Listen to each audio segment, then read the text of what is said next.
दोस्तों, मैं आप सबका राज सुनाएंगे आज फिर से एक नई कहानी जिसे सुनकर आपकी रूहें कांप उठेगी। दोस्तों, यह कहानी है उन दो दोस्तों की जो फेसबुक से एक लड़की को फंसाते हैं और फिर उसके साथ रेप करके उसे मार डालते हैं।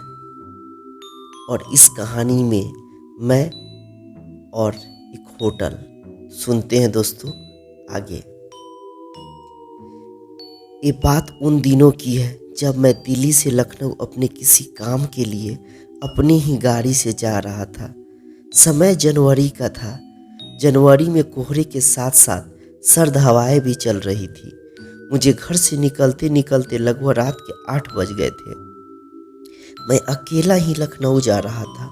रात को जब मैं दिल्ली से लगभग 200 किलोमीटर दूर पहुंचा तो कोहरा बहुत ही ज़्यादा बढ़ गया था। तो मैंने किसी होटल में रुकने की सोची।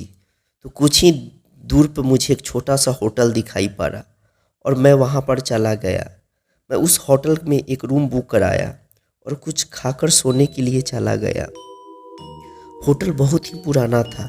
मानो ऐसा लग रहा था कि यहाँ पर कोई इंसान नहीं बल्कि शैतान बसते हो। एकदम सुनसान, कोई भी इंसान नहीं। जब मैं सो रहा था तो रात 1 बजे मुझे किसी की पायल की आवाज़ सुनाई देती है। मैं तुरंत ही खड़ा हो गया और ये देखने के लिए खिड़की के पास चला गया कि कौन आधी रात में घूम रहा है, क्योंकि इस होटल में मैं और इस होटल के मैनेजर के अलावा और कोई नहीं था। तो फिर ये औरत की पायल की आवाज़ कैसे मुझे सुनाई दे रही है? मुझे कोई भी नज़र नहीं आया। तो मैंने रूम से ही इस होटल के मैनेजर को कॉल की। उसने कहा कि सर, यहाँ कोई नहीं है, आपको हवा से ऐसा लग रहा होगा। वैसे भी ये जंगल का इलाका है सर, यहाँ पे तो हल्की सी आवाज़ भी तूफान की तरह लगती है। आप सो जाइए, ऐसा कुछ भी नहीं है। और मैं मैनेजर की बातों पर विश्वास करके दोबारा से सोने के लिए चला गया। कुछ देर बाद मुझे फिर से पायल की आवाज़ आने लगी। अब की बार तो मैंने दरवाज़ा खोला और बाहर गार्डन में देखने के लिए खुद ही चला गया। मैंने देखा कि कोई औरत जंगल की ओर चली ही जा रही थी, वो भी सफ़ेद साड़ी पहने हुए। मैंने उसको आवाज़ भी लगाई, लेकिन वो बिना सुने ही जंगल की ओर चलती जा रही थी और मैं आवाज़ लगाते हुए उसके पीछे पीछे चलते जा रहा था। थोड़ी ही देर में पूरी तरह से कोहरा छा गया था। मुझे अब औरत बिल्कुल भी नज़र नहीं आ रही थी, लेकिन मुझे उसकी पायल की आवाज़ अभी भी साफ साफ सुनाई दे रही थी, मानो वो मेरे आगे नहीं बल्कि मेरे साथ साथ चल रही हो। मैं अब बहुत ही ज़्यादा डर चुका था। मुझे अब वापस अपने रूम में जाने के लिए सोच रहा था, लेकिन मुझे अपने होटल का रास्ता नज़र नहीं आ रहा था। मैं सोच रहा था कि अब मैं वापस कैसे अपने रूम में जाऊं, क्योंकि मैं जंगल में बहुत ही आगे जा चुका था।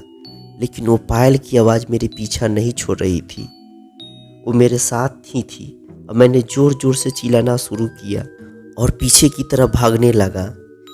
तभी कुछ दूर बाद मुझे होटल के मैनेजर मिला, जो कि मुझे वापस अपने साथ होटल में ले आया और उस औरत के बारे में बताने लग गया जिसकी पायल की आवाज़ मुझे सुनाई दे रही थी। इस होटल में उसकी आत्मा आज भी इस होटल के आसपास भटकती रहती है। मैंने पूछा कि क्या हुआ था इस होटल में, सही सही बताओ। तब होटल के मैनेजर ने मुझे बताना शुरू किया कि कहानी आज से 30 साल पहले की है। इस होटल के पास ही जो सामने खंडहर अभी है, वो पहले होटल हुआ करता था। उसमें 2 दोस्त आते हैं अपनी गर्लफ्रेंड को लेकर, मोहित और सोहन। मोहित एक दिन पहले ही रूम बुक करा लिया होता है। सोहन जब अपने गर्लफ्रेंड को लेकर आता है तो उसकी गर्लफ्रेंड नेहा को पता नहीं होता है कि उसका दोस्त भी पहले से ही होटल में रूम बुक कराया हुआ है।